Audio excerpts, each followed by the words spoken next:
Hello everyone. इस video में हम लोग एसएससी सीएचएसएल 2019 जिसका पेपर 36 शिफ्ट्स में हुआ था उसका पहला सेट डिस्कस करेंगे। ये 17 मार्च शिफ्ट 1 का पेपर है। टोटल 25 क्वेश्चंस होंगे इसमें मैथमेटिक्स। पहला क्वेश्चन है, एक फिगर दिया गया है जिसमें कॉर्ड ए बी और सी डी एक दूसरे को एल पॉइंट पर इंटरसेक्ट कर रहे हैं, तो हमें ए बी की लेंथ बतानी है। तो हमें पता है जब कभी किसी कॉर्ड में जब कभी किसी सर्किल में दो कॉर्ड एक पॉइंट पर इंटरसेक्ट करेंगे तो इस फिगर में हम लिख सकते हैं डी से एल की दूरी और सी से एल की दूरी का जो प्रोडक्ट होगा वो बराबर होगा ए से एल की दूरी और बी से एल की दूरी के प्रोडक्ट के बराबर। तो डी से एल हो जाएगा 11 + 6 यानी 17 और सी से एल हो जाएगा दिया गया है कितना 6 और ए से एल हो जाएगा x और +4 और बी से एल हो जाएगा 4। 17 छक्का 102 और 102/4 बराबर x + 4। 4 दूनी 8, 2 आया, 4 पंचे 20 और 2 4 पंचे 20। इसमें से x बराबर आ जाएगा 25.5 - 4 यानी 21.5 और x ही ए बी के बराबर है, x बराबर ही ए बी है, तो हमारा आंसर 21.5 आएगा, second option. Next question profit loss से है। इसमें है एक डीलर ने मार्कअप कर दिया 30% ज़्यादा कॉस्ट प्राइस से, उसके बाद 35% की छूट दे दी, तो उसका लॉस परसेंट कितना होगा। मान लिया कॉस्ट प्राइस 100 रुपये था, कोई चीज़ 100 रुपये की थी, उसने उसका दाम लिख दिया 130 रुपये, क्योंकि 30% मार्कअप कर दिया। अब उस 130 रुपये पर उसने 35% की छूट दे दी, तो इसका 10% हो जाएगा 13, 30% हो जाएगा 13 × 3 39, 39 और 13 का आधा यानी 6.5 यानी 45.5। इसको माइनस कर देंगे तो ये हमारा आ जाएगा सेलिंग प्राइस। तो 130 में से 40 गया 90, 90 से 5 कम 85 और 85 से 5 कम 84.5। तो 100 रुपये की चीज़ को उसने 84.5 में बेच दिया, यानी 15.15% के लॉस पर बेच दिया। पहला ऑप्शन करेक्ट होगा। नेक्स्ट क्वेश्चन है क्वेश्चन नंबर 3। दो संख्याओं का जो अंतर है वो 43 है और उनका जो प्रोडक्ट यानी गुणनफल है वो 50 है, तो उनके स्क्वायर का सम कितना होगा। हमने मान लिया एक नंबर है x और दूसरा नंबर है y और x बड़ा है y से, तो इनका जो अंतर है यानी x - y वो 43 है और इनका जो प्रोडक्ट है यानी x × y ये 50 दिया गया है। हमसे पूछा गया स्क्वायर का सम यानी x² + y², ये हमसे पूछा गया है। हमें पता है अगर हम इस पहली इक्वेशन को स्क्वायर कर दें तो हमें x² + y² मिल जाएगा, तो x - y का होल स्क्वायर ये बराबर होगा 43 के स्क्वायर में। तो x² + y² - 2xy ये बराबर 43 का स्क्वायर जो कि होता है 1849। तो x² + y² ये बराबर आ जाएगा 1849 + 2xy और xy की वैल्यू है 50, यानी ये आ जाएगा 1849 + 2 × 50 यानी 1849 + 100 यानी ये आ जाएगा 1949। 1949 हमारा सेकेंड ऑप्शन होगा, ये करेक्ट होगा। नेक्स्ट क्वेश्चन हमारा मेंसुरेशन से है। इसमें दिया गया एक रेक्टेंगल है, उसका जो पेरीमीटर है वो 50 सेंटीमीटर है, उसकी एरिया और लेंथ का जो रेशियो है वो 5 और 1 का है, तो लेंथ कितनी होगी। हमें पता है रेक्टेंगल का एरिया होता है लेंथ × ब्रेथ और लेंथ को हम डिनोट करते हैं एल से। इसका जो रेशियो दिया गया है ये 5 और 1 का दिया गया है, इस एल से ये एल कट जाएगा तो ब्रेथ हमारी आ जाएगी 5। अब हमें दिया गया है जो पेरीमीटर है रेक्टेंगल का यानी 2 × l + b ये 50 के बराबर है, तो हम यहाँ से लेंथ निकाल सकते हैं। यहाँ पर 5 लिख देंगे ब्रेथ की जगह, ये बराबर 50। 2 से ये 25 बार कट जाएगा, l + 5 बराबर 25 है, तो l बराबर हो जाएगा 25 - 5 और 25 - 5 होता है 20, यानी थर्ड ऑप्शन हमारा करेक्ट होगा। नेक्स्ट क्वेश्चन हमारा है एक ट्राइंगल की 2 साइड दी गई है जो कि 3 सेंटीमीटर और 8 सेंटीमीटर की है, तो हमें बताना है तीसरी साइड जिसको x कहा गया है वो कितने से कितने के बीच में हो सकती है। तो हमें इसके लिए ट्राइंगल की प्रॉपर्टी पता होनी चाहिए कि किन्हीं भी 2 साइड्स का सम तीसरी साइड से बड़ा होना चाहिए। Sum of any 2 sides of triangle, sum of any 2 sides, किसी भी 2 साइड्स का sum should be greater than third side, तीसरी साइड से बड़ा होना चाहिए। और इसके अलावा ये भी पता होना चाहिए difference of any 2 sides of triangle, यानी ट्राइंगल त्रिभुज की किन्हीं भी 2 साइड्स का अंतर, difference of any 2 sides of triangle should be less than third side, तीसरी साइड से कम होना चाहिए। तो हमें पता है एक साइड 3 सेंटीमीटर है, एक साइड 8 सेंटीमीटर है। तो जो थर्ड साइड होगी यानी जो x होगी, तो हम इस प्रॉपर्टी को फॉलो करेंगे कि किन्हीं भी दो साइड का सम तीसरी साइड से बड़ा होना चाहिए। यानी 8 + 3 11 बड़ा होगा x से, और किन्हीं भी दो साइड का अंतर यानी कितना आ जाएगा 5, वो छोटा होगा x से। यानी x बड़ा होगा 5 से और छोटा होगा 11 से। तो हमारा ऑप्शन फोर्थ करेक्ट हो जाएगा। नेक्स्ट क्वेश्चन हमारा सिंप्लीफिकेशन से है। क्वेश्चन मार्क के यहाँ पर x की प्लेस पर क्या आएगा। तो इस क्वेश्चन को हम सबसे पहले वैल्यू पुटिंग से जाएंगे, और वैल्यू पुटिंग में भी वो ऑप्शन चूज करेंगे सबसे इजी होगा। तो 3 1 4 2 में सबसे इजी है 1, हम 1 पुट कर देंगे। तो 132 divided by 12 into 1 minus 3 into 3 upon 5 square minus 6 into 4 plus 1 square, ये बराबर 1 के है। अगर ये सेटिस्फाई कर रहा है LHS RHS तो 1 जो हमने माना है करेक्ट होगा। सबसे पहले हम सॉल्व कर लेंगे। 132 को 12 इंटू 1 यानी 12 से डिवाइड करेंगे तो ये आ जाएगा 11, और माइनस 3 इंटू 3 9, अपॉन में आ जाएगा 25 माइनस 24 और प्लस 1। तो 11 माइनस 9 बनेगा 2, और 25 और एक 26, 26 माइनस 24 बनेगा 2, 2/2 बराबर 1, यानी LHS RHS के बराबर है, यानी सेकंड ऑप्शन करेक्ट होगा। नेक्स्ट क्वेश्चन है x + y बराबर 4 दिया है, एक्स वाई बराबर 2 है, y + z बराबर 5 है, yz बराबर 3 है, z + x बराबर 6 है, zx बराबर 4 है। तो x³ + y³ + z³ - 3xy की वैल्यू बतानी है। ये क्वेश्चन यहाँ गलत है, यहाँ पर इसको होना चाहिए था 3xyz। अगर ये क्वेश्चन नहीं होगा तभी हम इसकी वैल्यू निकाल पाएंगे। तो हमें पता है कि x³ + y³ + z³ - 3xyz ये बराबर होता है 1/2 x + y + z ब्रैकेट में x - y whole square plus y - z whole square plus z - x whole square. हमें पता है कि x + y की जो वैल्यू है वो 4 है, y + z की जो वैल्यू है वो 5 है, और z + x की जो वैल्यू है वो 6 है। अगर हम इसको सम कर दें तो y 2 बार है, z 2 बार है, x 2 बार है, हमें मिलेगा 2 टाइम्स x + y + z, और इधर मिलेगा 6 4 10 5 15, यानी x + y + z की वैल्यू हम यहाँ से लिख लेंगे 15/2। तो हमें मिल गया 1/2, और x + y + z की वैल्यू आ गई 15/2। अब हमें चाहिए x - y का होल स्क्वायर। हमें पता है कि x + y की वैल्यू हमको 4 दी गई है और x y की वैल्यू हमको 2 दी गई है। यहाँ से हम x - y का होल स्क्वायर निकाल लेंगे। तो x - y का होल स्क्वायर बराबर क्या हो जाएगा, x + y का होल स्क्वायर माइनस 4xy। तो ये बराबर आ जाएगा 4 का स्क्वायर माइनस 4 इंटू 2, यानी 16 माइनस 8। तो x - y का होल स्क्वायर आ जाएगा 8। उसी तरह y - z का होल स्क्वायर निकाल लेंगे। तो y + z की वैल्यू हमको दी गई है, कितनी दी गई है 5, y + z हमको दिया गया है 5, और yz की वैल्यू दी गई है 3। तो हमें पता है y - z का होल स्क्वायर क्या होगा, ये बराबर होगा y + z का होल स्क्वायर माइनस 4yz, और y + z का होल स्क्वायर हमको दिया कितना गया, y + z की वैल्यू 5, और 5 का स्क्वायर करेंगे तो 25 - 4 इंटू 3 यानी 12, 25 - 12 करेंगे तो 13 आ जाएगा, यानी y - z का होल स्क्वायर की जगह हम क्या लिख सकते हैं 13। और हमें निकालना है यहाँ से z - x का होल स्क्वायर। तो हमें पता है z + x बराबर 6 है और zx बराबर 4 है। तो हम यहाँ से z - x का होल स्क्वायर निकालना है तो क्या लिखेंगे, ये बराबर हो जाएगा z + x का होल स्क्वायर माइनस 4zx।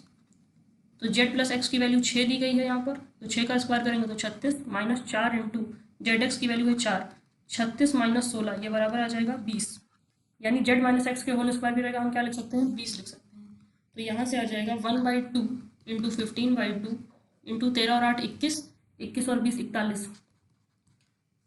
तो हमारे पास नीचे तो बचा 15 एकम 15, 15 चौक 60 और 615/4। इसको सॉल्व कर लेंगे तो 4 एकम 4, 4 पंचे 20, 4 3 12, 4 7 28, 4 पंचे 20, यानी 153.75 हमारा करेक्ट आंसर आता। तब जबकि हमसे क्वेश्चन में यहाँ पर z दिया होता, लेकिन क्वेश्चन में हमें यहाँ पर -3xyz नहीं दिया, तो ये क्वेश्चन एग्जाम में गलत होता। नेक्स्ट क्वेश्चन है 4:7, ये टर्म दिया गया है 4x और 7x, इसमें कितना ऐड कर दें कि जो रेशियो है वो 2 और 3 का हो जाए। एक हमको टर्म दिया गया है या रेशियो दिया गया है 4/7, इसमें कितना ऐड कर दें कि ये जो रेशियो है ये 2 और 3 का हो जाए। तो हम ऑप्शन में देख लेंगे। अगर हम पहला ऑप्शन कह रहे हैं 2 ऐड कर दें, अगर हम 2 ऐड कर देते हैं तो यहाँ पर आ जाएगा 6 और यहाँ पर आ जाएगा 9। क्या ये 2 और 3 के बराबर होगा? हाँ, 3 से ये 2 बार, 3 से ये 3 बार, यानी पहला ऑप्शन हमारा करेक्ट आंसर होगा। नेक्स्ट क्वेश्चन ज्योमेट्री से है। इसमें कहा गया है if m is the mid point of the side BC of triangle ABC, ABM का एरिया 18 है तो ABC का एरिया कितना होगा? एक ट्रायंगल दिया गया है ABC और BC का मिड पॉइंट यानी मध्य बिंदु जो दिया गया है वो m दिया गया है। ये मध्य बिंदु है, यानी यहाँ से यहाँ की दूरी और यहाँ से यहाँ की दूरी बराबर होगी। हमको दिया गया है ABM का एरिया, ABM का जो एरिया है वो 18 सेंटीमीटर स्क्वायर है, तो ABC का एरिया कितना होगा?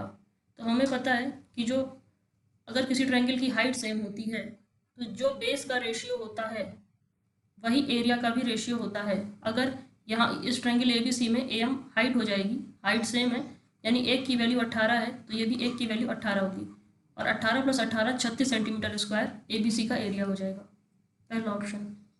नेक्स्ट क्वेश्चन हमारा बार ग्राफ से है। इसमें कहा क्या study the following graph and answer the question. India के बिस्किट एक्सपोर्ट को दर्शाया गया है। जो ग्रे वाला डिब्बा है वो डिनोट कर रहा है क्वांटिटी को, और जो खाली डिब्बा है, सादा डिब्बा, वो डिनोट कर रहा है वैल्यू, यानी रुपीज़ में वो डिनोट कर रहा है। कह रहा है इन विच ईयर, यानी किस वर्ष में द वैल्यू पर टन वॉज मिनिमम, मतलब पर टन वैल्यू किस में मिनिमम आई। तो हम इसको ऐसे सोच सकते हैं कि यदि 100 बिस्किट हैं, क्योंकि ये वाला डिब्बा क्वांटिटी को डिनोट कर रहा है, 100 बिस्किट अगर हम मान लें, हमारे पास 100 बिस्किट हैं और उनको जो हमने लिया है उसको लेने में हमने 150 रुपये खर्च किए हैं, तो एक बिस्किट का मूल्य यहाँ से कितना आ जाएगा? एक बिस्किट का जो मूल्य आ जाएगा वो आ जाएगा 1.5 रुपये। अब पूछ रहा है यही वैल्यू किस वाले ईयर में मिनिमम आएगी, तो हम ऑप्शन देख लेते हैं। पहला ऑप्शन है 2009। 2009 में हम बात करेंगे तो 200 बिस्किट हम खरीदते हैं 500 रुपये के, तो एक बिस्किट खरीदेंगे कितना? 2.5 रुपये का आ जाएगा यहाँ से। सेकेंड ऑप्शन है 2007। 2007 में देखेंगे तो 150 बिस्किट हम खरीदते हैं 330 रुपये के, तो एक बिस्किट खरीदेंगे कितना? 330 बटे 150, यानी 15 दूनी 30 और 3 आए 15 दूनी 30, यानी 2 रुपये 2 पैसे के 20 पैसे। तीसरा है 2005। 2005 में 100 बिस्किट खरीदते हैं 150 रुपये के, तो एक बिस्किट हमें निकालना है, ये 1 रुपये 50 पैसे के खरीदे। और उसी तरह 2006 तो 75 बिस्किट 150 रुपये खरीदते हैं, तो एक बिस्किट 2 रुपये के खरीदेंगे, तो मिनिमम किसमें है? ना इसमें है, ना इसमें है, ना इसमें है, मिनिमम तो यही है 1.5, और 1.5 है 2005, यानी 2005 थर्ड ऑप्शन हमारा करेक्ट आंसर होगा। Next question time and work से है। एक्स और वाई एक साथ मिलकर किसी कार्य को 15 दिन में कर सकते हैं, वाई अकेला उसी काम को 40 दिन में कर सकता है, तो एक्स अकेला उसी काम को कितने दिन में करेगा? हमें दिया है एक्स प्लस वाई किसी काम को 15 दिन में कर सकते हैं, वाई अकेला उसी काम को 40 दिन में कर सकता है, तो हम यहाँ से एलसीएम ले लेंगे। एलसीएम आ जाएगा 5 × 40, 40 दूनी 80, 120, तो 15 × 120 और 40 × 120, यानी वाई की जो क्षमता है वो 3 है और एक्स प्लस वाई की क्षमता मिलाकर 8 है, तो एक्स की क्षमता कितनी हो जाएगी? 5 हो जाएगी। हमसे पूछा है एक्स उतना ही काम, यानी 120 काम 5 की एफिशिएंसी से कितने दिन में करेगा, तो 24 बार कट जाएगा, यानी पहला ऑप्शन हमारा सही होगा। नेक्स्ट क्वेश्चन भी हमारा बार ग्राफ से है, लेकिन डाटा डिफरेंट है। इसमें कहा गया है the following bar graph shows, ये बार ग्राफ प्रदर्शित कर रहा है number of deaths from road accidents occur during the rainy season in the year 1992। Study the graph carefully and answer the question. Road accident से होने वाली death को दर्शाया गया है रेनी सीजन के दौरान, और वो वीकली दर्शाया गया है, क्योंकि यहाँ 7 का अंतर दिया गया है। 30 जून में 142 हुई, फिर 30 जून से 7 जुलाई, एक हफ्ते का स्पैन है, तो वहाँ पर 180 डेथ होती है, फिर 7 से 14 में 145, 14 से 21, ऐसे हमको दर्शाया गया है। कह रहा है बिटवीन विच 2 कंसेक्यूटिव वीक्स, मतलब कौन से 2 ऐसे क्रमागत हफ्ते हैं in which the rise in the number of deaths was the greatest, मतलब जिसमें नंबर ऑफ डेथ्स में सबसे ज़्यादा बढ़ोतरी हुई है। तो यहाँ पर यह डिब्बा सबसे छोटा है जून, और सबसे ज़्यादा ये लंबा जा रहा है 7 जुलाई वाला, तो यहाँ पर हम देख सकते हैं यहीं पर ग्रेटेस्ट होना चाहिए, यहाँ पर तो कम है 145 से 155। ऑप्शन में देख लेते हैं 4 अगस्त से 11 अगस्त, 150 से 165, ये नहीं होगा। 30 जून से 7 जुलाई, यहीं पर ज़्यादा लग रहा है। 14 जुलाई से 21 जुलाई, यहाँ पर भी नहीं होगा। 21 जुलाई से 28 जुलाई, ये भी नहीं होगा, यानी पहला ऑप्शन हमारा करेक्ट, दूसरा ऑप्शन करेक्ट होगा 30 जून से 7 जुलाई वाला। नेक्स्ट क्वेश्चन हमारा ट्रिग्नोमेट्री से है। cos 30 होता है √3/2, sin 30 होता है 1/2, sin 60 होता है √3/2 और cos 60 होता है 1/2, यानी ये आ जाएगा √3 - 1 / √3 + 1, 2 और 2 कट जाएगा। रैशनलाइज कर देंगे तो √3 - 1 से ऊपर नीचे मल्टीप्लाई कर देंगे, तो ये बनेगा √3 - 1 का होल स्क्वायर अपॉन √3 का होल स्क्वायर माइनस 1 का होल स्क्वायर, तो ये आ जाएगा, स्क्वायर कर देंगे तो ये आ जाएगा 3 + 1 - 2√3/3 - 1, यानी 4 - 2√3/2। न्यूमरेटर से 2 कॉमन कर लेंगे, अंदर बचेगा 2 - √3 और अपॉन 2, इस 2 से ये 2 कट जाएगा तो फाइनली बचेगा 2 - √3, यानी पहला ऑप्शन हमारा करेक्ट आंसर होगा। नेक्स्ट क्वेश्चन परसेंटेज से है। सचिन की इनकम 25% ज़्यादा है दिलीप की इनकम से। 25% बराबर होता है 1/4। सचिन और दिलीप की बात हो रही है। यदि दिलीप की इनकम 4 रुपये है तो सचिन की इनकम उससे 1 ज़्यादा यानी 5 रुपये है। हमसे पूछा है by how much percentage is Dilip income less than Sachin income, तो कितनी कम है? कम है 1, और तुलना किससे हो रही है? सचिन की इनकम से, क्योंकि 10 के बाद सचिन है। तो सचिन की इनकम 5 रुपये और इंटू 100 1/5 20% होता है, यानी सेकेंड ऑप्शन करेक्ट होगा। अगला क्वेश्चन प्रॉफिट लॉस से है। सोहन ने एक प्लॉट को बेचा है 2,55,000 रुपये में 15% की हानि पर, तो 10% का लाभ प्राप्त करने के लिए उसे प्लॉट को कितने रुपये में बेचना चाहिए?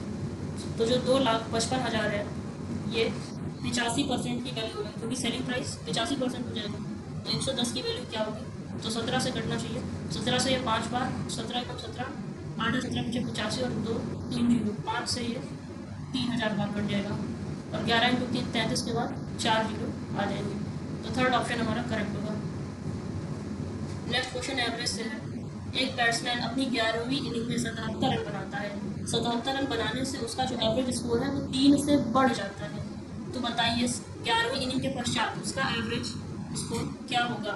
हम मान लेते हैं अप टू 10th इनिंग या टिल 10th इनिंग, ऐसे लिख लेते हैं टिल 10th इनिंग, यानी 10वीं इनिंग तक, टिल 10th इनिंग जो उसका एवरेज स्कोर था वो x था। तो एवरेज स्कोर x था 10वीं इनिंग तक। 11वीं इनिंग में उसने बनाए 77 रन, जिससे उसका एवरेज स्कोर 3 बढ़ गया। अब कुल कितनी इनिंग थी? 11 इनिंग हो गई, और बनाता कितना? 77 रन। तो x बराबर यहाँ से कितना आ जाएगा? 77 - 33, x बराबर क्या आ जाएगा? 44, और x था क्या? 10वीं इनिंग तक एवरेज, लेकिन हमसे पूछा 11वीं इनिंग के बाद एवरेज क्या होगा? तो 11वीं इनिंग के बाद एवरेज स्कोर 3 से बढ़ जाता है, तो 44 में 3 ऐड कर देंगे, यही तो 11वीं इनिंग के बाद एवरेज स्कोर होगा, तो यहाँ आ जाएगा 47, सेकेंड ऑप्शन।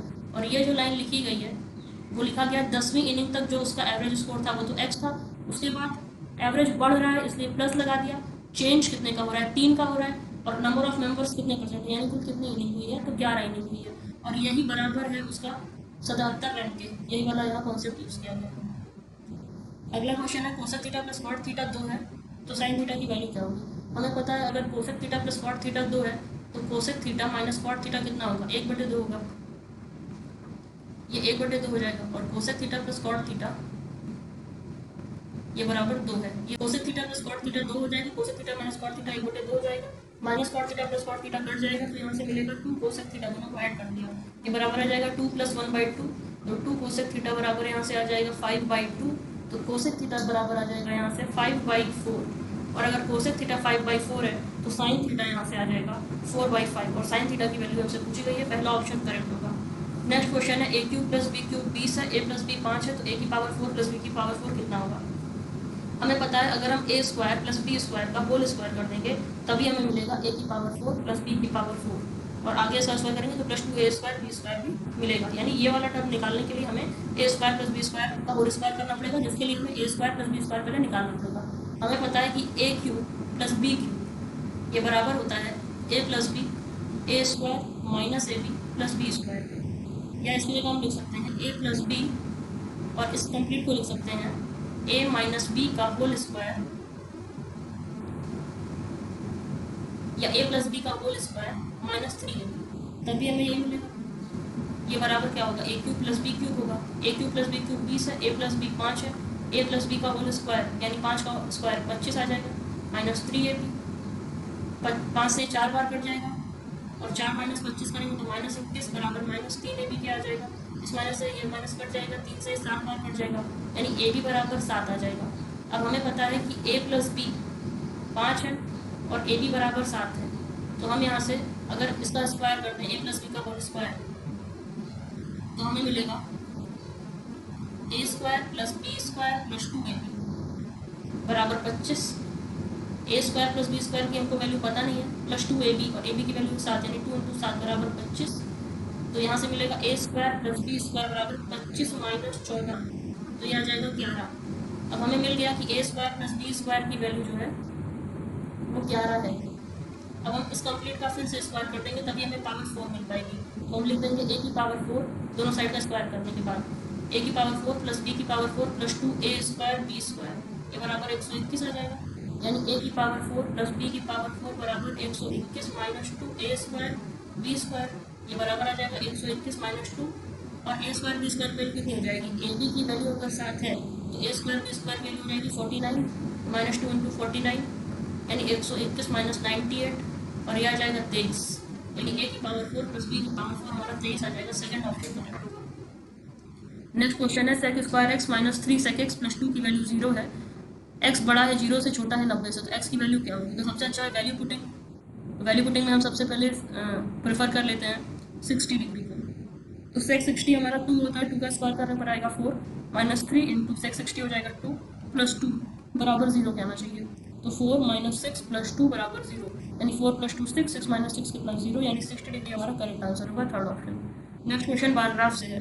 इसमें दिया गया है the given bar graph represents the percentage of non electrified villages, यानी जहाँ पर विद्युतीकरण का काम नहीं हुआ है, ऐसे गांवों को दिखाया गया है 6 राज्यों में।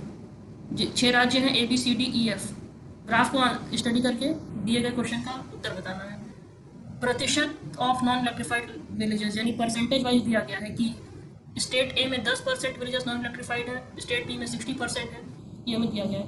पूछ रहा है हाउ मेनी स्टेट्स, यानी ऐसे कितने स्टेट्स हैं जिनमें अधिक से अधिक एट मोस्ट यानी अधिकतम 30% या उससे कम इलेक्ट्रिफाइड विलेजेस हैं। तो स्टेट एफ में तो 50% है, ये नहीं हो सकता। स्टेट ई की बात हो सकती है, स्टेट एफ में 30% से ज़्यादा है, हमें 30% से कम ही चाहिए, ये वाला हो सकता है, ये नहीं हो सकता, ये वाला हो सकता है। यानी 3 स्टेट ऐसे हैं जहाँ पर 30% या उससे कम ही इलेक्ट्रिफिकेशन का काम हुआ है।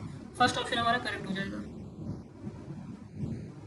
नेक्स्ट क्वेश्चन वही जो पिछला इसके ठीक पहले ग्राफ जो था वही वाला है। बिटवीन विच 2 कॉन्सिक्यूटिव वीक्स, किन 2 क्रमागत हफ्तों में was the fall in the number of deaths was greatest, मतलब सबसे तेज गिरावट किन 2 सप्ताह में आई है। तो हम देखेंगे 7 जुलाई से 14 जुलाई, यहीं पर ग्राफ ये डाउन हुआ है, यहाँ पर तो बढ़ा है, ये हो नहीं सकता। यहाँ पर कम हुआ है लेकिन उतना शार्प डिक्लाइन नहीं है, यहाँ पर बढ़ा है तो ये भी नहीं हो सकता, और यहाँ पर बढ़ा है ये भी नहीं हो सकता, तो यहीं पर एक डिक्लाइन है, यानी पहला ऑप्शन हमारा करेक्ट होगा। नेक्स्ट क्वेश्चन है A 5 cm long perpendicular is drawn from the center of a circle to a 24 cm long chord। सबसे पहले इस क्वेश्चन का फिगर ड्रॉ कर लेंगे। ये एक सर्किल है, इस पे 24 सेंटीमीटर का हमने कॉर्ड खींच दिया जिसका नाम दे दिया ए बी। अब सेंटर ऑफ सर्किल से हमने परपेंडिकुलर ड्रॉ कर दी जो कि 5 सेंटीमीटर की है।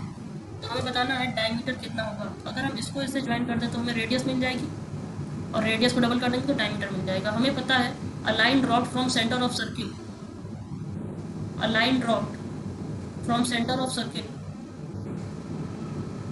to any chord,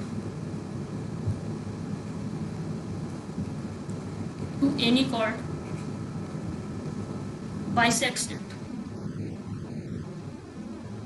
और वो लाइन क्या होनी चाहिए, परपेंडिकुलर होनी चाहिए। तो ये लाइन परपेंडिकुलर है, सेंटर ऑफ सर्किल से ड्रॉप की जा रही है, तो कॉर्ड को 2 बराबर भागों में बांट देगी, यानी ये वाला दूरी और ये वाली दूरी बराबर बराबर होगी। अगर पूरी 24 है तो ये 12 हो जाएगी, और हमें पता है क्योंकि राइट एंगल ट्रायंगल है ये OAD, तो 5 12 13 ट्रिपलेट होगा, तो रेडियस कितनी हो जाएगी 13 हो जाएगी, तो डायमीटर उसका 2 गुना यानी 26 हो जाएगा। पहला ऑप्शन हमारा करेक्ट होगा। नेक्स्ट क्वेश्चन में है निम्नलिखित में से कौन सी संख्या 7 की पावर 81 प्लस 7 की पावर 82 प्लस 7 की पावर 83 को पूरी तरह से विभाजित कर देगी। तो ऐसे क्वेश्चन में हम 7 की जो मिनिमम पावर रहेगी, जो भी मैक्सिमम पावर जो सब में कॉमन आ पाएगी वो कॉमन ले लेंगे। तो 7 की पावर 81 कॉमन लेंगे तो अंदर बचेगा 1, यहाँ बचेगा 7 की पावर 1 यानी 7, और यहाँ बचेगा 7 की पावर 2 यानी 7 की पावर 81, 1 प्लस 7 प्लस 49, तो ये आ जाएगा 7 की पावर 81, 49 और 1 50 प्लस 7 57। अब ना ही 7 की पावर 81 ऑप्शन में है, ना ही 57 ऑप्शन में है। अगर हम 7 की पावर 1 बाहर ले लें और लिख दें 7 की पावर 80 बचे हुए को और इंटू 57, और उसके बाद इस 7 और इस 57 का मल्टीप्लाई कर लें, तो हमें कुछ मिल सकता है 7 की पावर 80, 7 इंटू 7 49, बचा 4 7 35 और 4 39, यानी 399 हमें मिल रहा है, जो कि इस कंप्लीट को विभाजित कर देगा।